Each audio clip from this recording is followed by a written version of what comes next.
Transportation alternatives is at its best when we are tapping, amplifying, channeling the public demand that exists for biking and walking in more people-oriented streets. Death and life came to me late. I was in graduate school.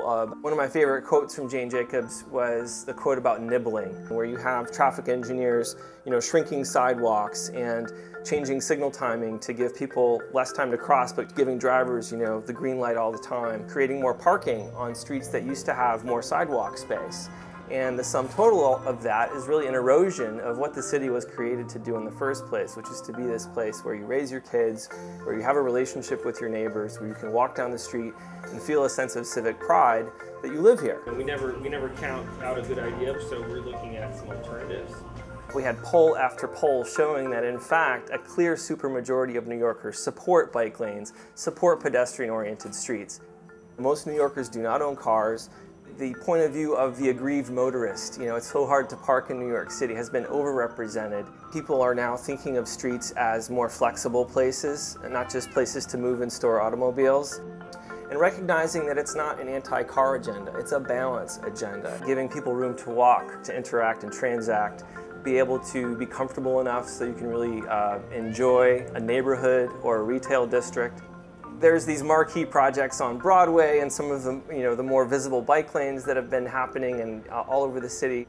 We have the smaller projects, the little sidewalk widenings here and there, transforming a parking space into a little pocket park or even bike parking. Changing the traffic signal timing to give senior citizens more time to cross the street. Their cumulative impact is really great and can really transform a neighborhood and transform a city. Receiving the Jane Jacobs Medal is a huge boost of wind on our sails here, because right now we're facing a mayoral election in 2013 and there's no guarantee that this transformation that we're seeing is going to continue.